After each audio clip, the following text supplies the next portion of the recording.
दोस्तों नमस्कार। आज हम एक और गंभीर मुद्दे पे चर्चा करेंगे। आपको पता है कि हिंदुस्तान के संविधान में यह लिखा हुआ है कि भारत एक सेक्युलर राष्ट्र है, लेकिन सेक्युलर की परिभाषा क्या है ये कहीं नहीं लिखी हुई। तो किसको हम सेक्युलर मानेंगे और किसको नहीं मानेंगे? क्या ये कोर्ट डिसाइड करेगा? क्या ये समाज डिसाइड करेगा? क्या राजनीतिक दल डिसाइड करेंगे? या इस देश में दंगा करने वाली भीड़ डिसाइड करेगी कि कौन सेक्युलर है और कौन नहीं? यह सवाल मैं इसलिए उठा रहा हूं क्योंकि रामनवमी के दिन पे जिस तरह से इस देश में दंगा हुआ, आप नहीं चाहते कि हिंदू वर्ग अपने त्योहार शांति से मनाए। कौन लोग हैं? कहां से आते हैं? क्या चाहते हैं? क्या मकसद होता है? और राज्य सरकारें इनको कंट्रोल करने में सक्षम क्यों नहीं होती हैं? पुलिस प्रशासन और उनकी इंटेलिजेंस विंग्स क्या कर रही होती हैं? क्या सुप्रीम कोर्ट और हाई कोर्ट्स को इन केसेस को सुमोटो कॉग्निजेंस में लेना चाहिए या नहीं लेना चाहिए, या किसी एफआईआर का इंतजार करना चाहिए? और जिन लोगों का इनसे नुकसान होता है उनकी भरपाई के लिए कौन जिम्मेवार होगा? सवाल गंभीर है, सवाल महत्वपूर्ण है। एक एक करके हम इन सवालों की आज चर्चा करेंगे।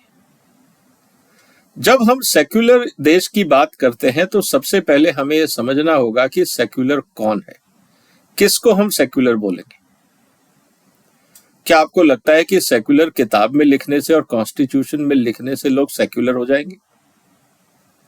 जबकि उनके धर्म ग्रंथों में लिखा गया है कि उनका धर्म सर्वश्रेष्ठ है और दूसरे धर्म के लोगों को आप कन्वर्ट भी कर सकते हैं अपने धर्म में लाने के लिए।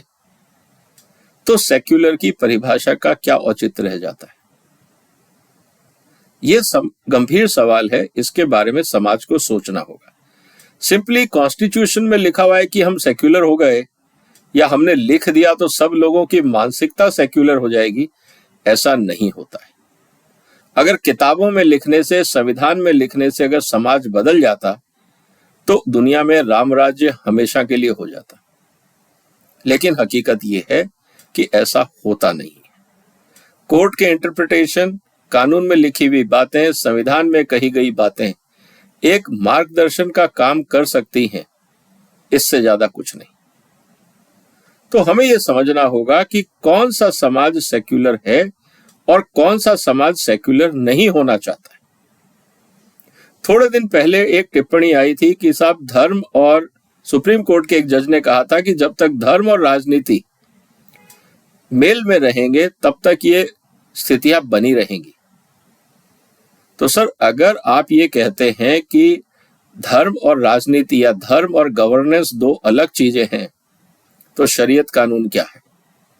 वो तो धर्म का हिस्सा है। मुस्लिम देशों में जाके आप ये बोल दीजिए कि आपके जो सरकारें हैं उसका धर्म से कोई लेना देना नहीं होना चाहिए, आपको जो रिएक्शन मिलेगा, सब स्थिति क्लियर हो जाएगी कि समाज क्या सोचता है। हिंदुस्तान में क्योंकि यहां पे इनबिल्ट टॉलरेंस है, इसलिए हम सारे उपदेश दे सकते हैं। बाकी और परिस्थितियों में दे के देखिए, समाज आपको बता देगा कि आपके उपदेश उनके लिए एक्सेप्टेबल हैं या नहीं। कोशिश करके देखनी चाहिए जो लोग सेक्युलरिज्म की बात करते हैं। दूसरी बात, जब भी एक त्योहार मनाया जाता है, उदाहरण के लिए रामनवमी, एक आधा आदमी गुस्से में पत्थर चला दे, किसी से झगड़ा हो गई, कोई साइकिल टकर गई, कहीं कुछ नुकसान हो गया, आपस में दो लोगों में झगड़ा हो जाए तो बात समझ में आती है कि ये कोई छोटा विवाद होगा जो आगे बढ़ गया। लेकिन अगर एक मॉब दूसरे धर्म के प्रोसेशन पे या उनके मंदिरों पे अटैक करता है, तो ये लोग कौन है? ये किस धर्म में सिखाया जाता है? उनके धर्म लीडर्स क्यों चुप रहते हैं? उस समाज के लोग क्यों चुप रहते हैं जब उनमें से कुछ लोग मॉब के रूप में आके दूसरे धर्म के लोगों के ऊपर आक्रमण करते हैं? क्या उनको इनकी मान्यता है या इनके समर्थन से उन्होंने अटैक किया? कौन जवाब देगा? इसका मतलब यह है कि जिस धर्म के लोग दूसरे धर्म के ऊपर अटैक करते हैं, तो क्या हम इस बात को माने, और जब उनका मेजॉरिटी ऑफ कम्युनिटी साइलेंट रहता है, तो क्या हम ये माने कि उन सब का समर्थन है इस तरह की अराजकता को लेके? किसी को तो जवाब देना होगा। और अगर ये गलत है तो वो खामोश क्यों थे? उनके जो लीडर्स थे वो खामोश क्यों थे? अगर आप खामोश हैं तो इसका मतलब आपको इस गुनाह में शामिल किया जा सकता है, आपका टैसिट समर्थन है। खामोशी इस स्थिति में एक्सेप्टेबल नहीं होनी चाहिए।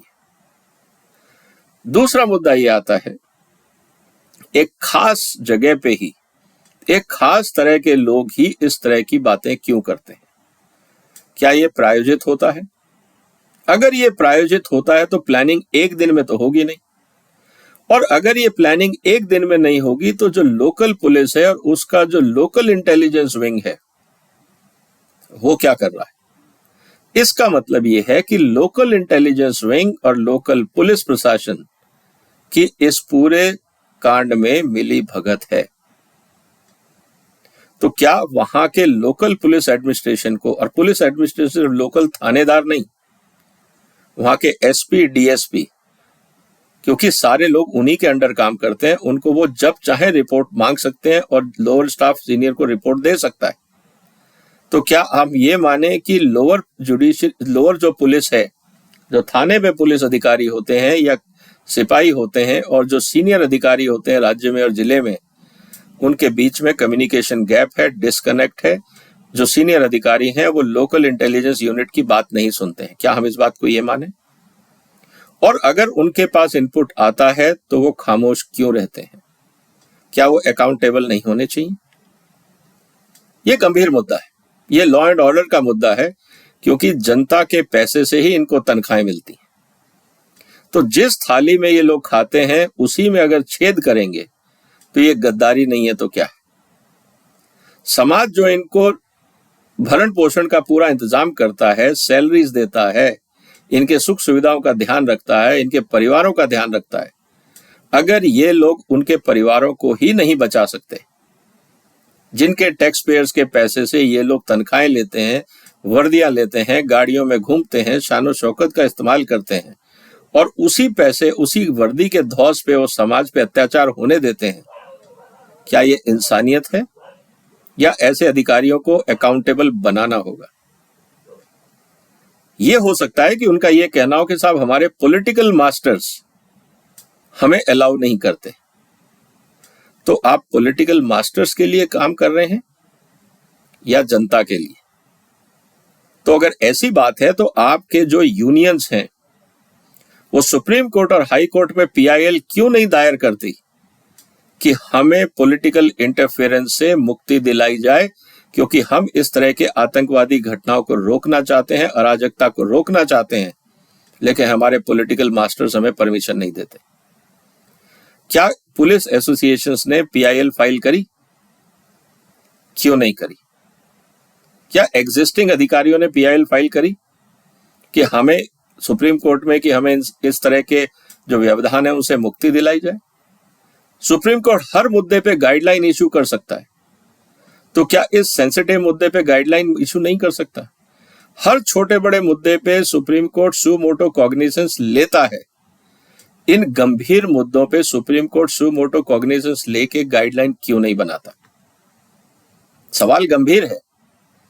हर इंपॉर्टेंट पोजीशन पे बैठा हुआ आदमी गुनहगार है अगर वो गुनाह होते देखता है और खामोश रहता है, चाहे वो कोई भी हो, क्योंकि इस देश का नागरिक उन्हीं के भरोसे इस देश में सुरक्षित रहना चाहता है। अगर ये लोग उसको सुरक्षा नहीं दे सकते तो ये बोल क्यों नहीं देते कि हम सक्षम नहीं है, हम कॉम्पिटेंट नहीं है? और अगर इनको लगता है कि ये कॉम्पिटेंट नहीं है, चाहे वो लोकल एडमिनिस्ट्रेशन हो, चाहे स्टेट एडमिनिस्ट्रेशन हो, चाहे जुडिशरी हो, तो वो रिजाइन क्यों नहीं कर देते? अगर वो जिम्मेवारी नहीं निभा सकते तो रिजाइन क्यों नहीं करते? जनता के टैक्स पेयर्स के पैसे पे ऐश करने की क्या जरूरत है? कौन जवाब देगा इन सवालों का? क्या जनता को हक नहीं है ये कड़वे सवाल पूछने का?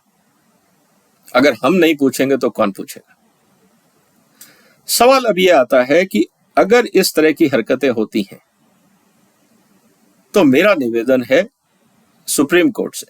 मैं इसलिए सुप्रीम कोर्ट से निवेदन कर रहा हूं कि पिछले दिनों आपने बहुत सारी गाइडलाइंस बनाई, लेकिन इस देश में हर त्योहार पे अगर दंगा होता है उसको रोकने के लिए आपने पुलिस अधिकारियों के लिए क्या दिशा निर्देश दिए, राज्य सरकार के अधिकारियों के लिए क्या दिशा निर्देश दिए, और लोअर कोर्ट, हाई कोर्ट और सुप्रीम कोर्ट ऐसे मुद्दों को सुमोटो कॉग्निजेंस लेके इन्वेस्टिगेशन के आदेश सीबीआई को क्यों नहीं देता? आपको राज्य सरकारों के इंतजार की क्यों जरूरत रहती है? यह भी एक राजनीति है। मेरा निवेदन है इस देश की जनता की तरफ से, कृपया इन बातों का ध्यान दीजिए। और मैं जनता से भी कहूंगा, इस तरह के जब मुद्दे सामने आते हैं तो सोशल मीडिया की ताकत आपके पास है। आप लिखिए देश के गृह मंत्री को, मुख्यमंत्रियों को, कोर्ट्स को, और जितने फोरम आपको मिलते हैं, ह्यूमन राइट कमीशंस को, जहां पे भी आपको फोरम मिलता है, अपने गुस्से का इजहार कीजिए अगर आपको लगता है कि ये देश में गलत हो रहा है। क्योंकि शायद डेमोक्रेसी में आपकी आवाज ही सबसे ताकतवर आवाज है। क्योंकि जो लोग आज पदासीन हैं, जो लोग कुर्सियों पे बैठे हैं, उनकी इमेज समाज में घटती जा रही है। अगर त्योहार के दिन में भी अगर इंसान अपना त्योहार आसानी से, आराम से, सद्भावना से नहीं मना सकता और कुछ अराजक तत्व उसकी जिंदगी में जहर खोलने में और निराशा घेरने में पूरी तरह से सम्मिलित हैं, तो मैं इस बात को मानता हूं कि कोई भी दंगा आइसोलेशन में नहीं होता, बगैर प्लानिंग के नहीं होता। जितने लोगों के पास क्षमता है, समाज ने क्षमताएं दी हैं, सिस्टम्स दिए हैं, रिसोर्सेज दिए हैं, अगर वो सब चीजें जनता के हित के इस्तेमाल में नहीं आ सकती, जनता को बचाने के इस्तेमाल में नहीं आ सकती, तो ये सारे लोग स्वार्थी हैं। ये सारे लोग सिर्फ पेस्ट की तरह अपना भला कर रहे हैं, समाज को खोखला कर रहे हैं। ये डेमोक्रेसी के लिए अच्छा नहीं है। संविधान में सिर्फ सेक्युलर लिखने से देश सेक्युलर नहीं होता, समाज सेक्युलर नहीं होता। मानसिकता बदलनी होती है, और मानसिकता बदलने के लिए इस देश में कोई कानून नहीं काम कर सकता। इसके लिए आपको एजुकेशन चाहिए। उन लोगों की एजुकेशन को चेक करना चाहिए कि वो लोग क्या पढ़ते हैं, कैसे पढ़ते हैं, कौन उनको पढ़ाता है, किस परिस्थितियों में पढ़ते हैं। दिमाग को पॉइजन करना बहुत आसान है, जिसे कहते हैं ना पॉइजनिंग ऑफ माइंड्स, बहुत आसान है, लेकिन उसको रोकने के लिए मेहनत करनी पड़ती है, और वो एक दिन में नहीं होता। क्या हमारे सुप्रीम कोर्ट, हमारे हाई कोर्ट, हमारे स्टेट गवर्नमेंट्स, हमारी विधानसभाएं, हमारे लोकसभा, राज्यसभा इस बात पे चिंता करेंगे? अगर नहीं करते तो जनता को भी पता है कि इस देश में किस तरह के लोग कुर्सियों पे बैठे हैं और क्यों बैठे हैं। ये शायद उसकी मजबूरी है और उसको झेलना पड़ रहा है। समस्या गंभीर है, हर इंसान को सोचना होगा। उम्मीद है आपको ये बात समझ आई होगी कि आप और हमारी भी जिम्मेवारी है। कम से कम आवाज तो हम उठा ही सकते हैं। आवाज उठाइए, खामोश रहने से कुछ नहीं होगा, बोलना पड़ेगा। उम्मीद है आपको ये वीडियो पसंद आया होगा, आज का मुद्दा पसंद आया होगा। अगर पसंद आया, इसको शेयर करिए, दोस्तों में शेयर करिए, समाज में शेयर करिए। इस मुद्दे को उठाइए, हम सबकी जिम्मेवारी है। आपने वक्त निकाला, आपका धन्यवाद। वंदे मातरम।